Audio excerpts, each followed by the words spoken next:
21वीं सदी में सनातन धर्म ही विश्व धर्म होगा। 5 मई 1993 भाग 2। समर सदगुरुदेव श्री रामलाल जी सिया की जय हो। दादा गुरुदेव ओम श्री गंगानाथ जी योगी की जय हो। आध्यात्मिक मार्ग पर चल रहे सभी योगियों को जय गुरुदेव, जय दादा गुरुदेव। इसमें आपको केवल एक संजीवनी मंत्र सुनना है। उस मंत्र को आपको उच्चारण करना है, होड़ जीभ नहीं हिलनी चाहिए। 2 टाइम ध्यान करना है, दिन में ज़्यादा से ज़्यादा मंत्र का जप करना है। बाकी जो आप काम कर रहे हो जीवन का करते रहो। आज हम देखते हैं इस गुरु श्री अक्षित योग के इस वीडियो में गुरु श्री अक्षित योग बुक से 21वीं सदी में सनातन धर्म ही विश्व धर्म होगा। श्री अरविंद जिस योग की भविष्यवाणी कर गए हैं उसकी दीक्षा श्री अरविंद ने स्वामी श्री विवेकानंद जी से अलीपुर जेल में ली थी। सन 1908 में अंग्रेज सरकार ने 1 साल के लिए श्री अरविंद को जेल में डाल दिया था, जबकि स्वामी विवेकानंद का स्वर्गवास 4 जुलाई 1902 को हो चुका था। स्वामी श्री जी ने श्री अरविंद को योग की दीक्षा लगातार 15 दिनों तक जेल में दी थी। श्री अरविंद स्पष्ट लिखते हैं कि मुझे यह बात समझ में नहीं आती कि यह कार्य स्वामी जी ने जीते जी क्यों नहीं किया।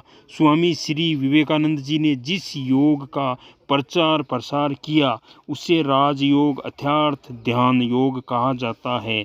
पतंजलि योग दर्शन में जिस योग की विधि बताई है यह वही योग है जिसकी दीक्षा स्वामी श्री ने श्री अरविंद को जेल में दी थी। पतंजलि ऋषि ने योग दर्शन के पहले अध्याय के दूसरे सूत्र में योग की व्याख्या करते हुए कहा है, योग श्रीवत वर्ती निरोध अर्थात चित्त की वृत्तियों को रोकने का नाम ही योग है। योग दर्शन में ऋषि ने योगी की पूर्ण सफलता के लिए साधन पाद के 11वें सूत्र में योग के 8 अंगों के अनुष्ठान की बात कही है, जो इस प्रकार है, यम नियम आसन प्राणायाम प्रत्याहार धारणा ध्यान समाधि।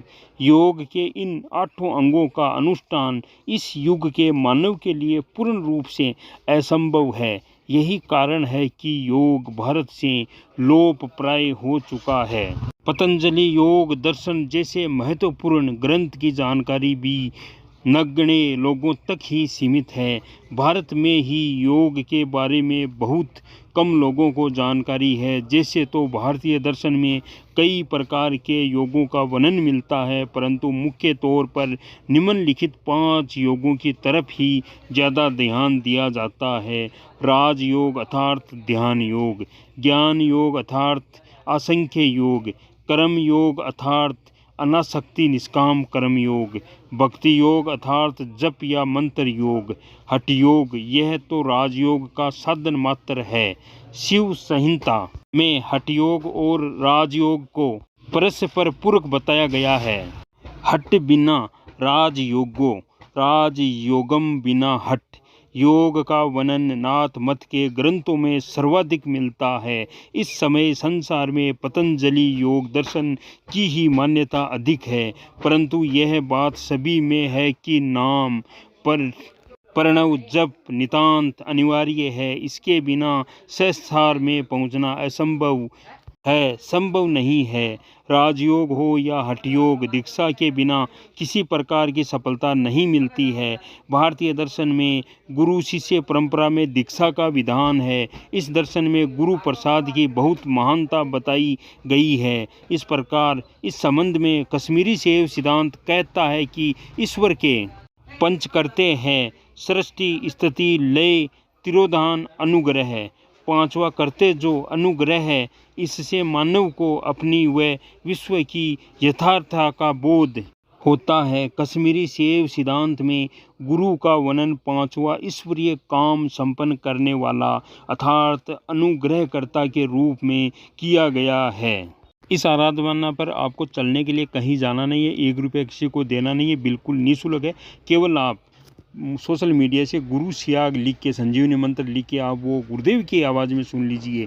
आपको तस्वीर से ध्यान होगा, गुरुदेव की तस्वीर से ऑटोमेटिक आपको ध्यान होगा, आपका लंबा ध्यान लगेगा। इसलिए आपको करुण प्रार्थना करनी है और 15 मिनट के लिए गुरुदेव से प्रार्थना करके आपको ध्यान करना है। और आप कहीं भी कैसे भी बैठ के ध्यान कर सकते हो, कोई रोक टोक नहीं है। आप ये आराधना कीजिए। जय गुरुदेव, जय दादा गुरुदेव।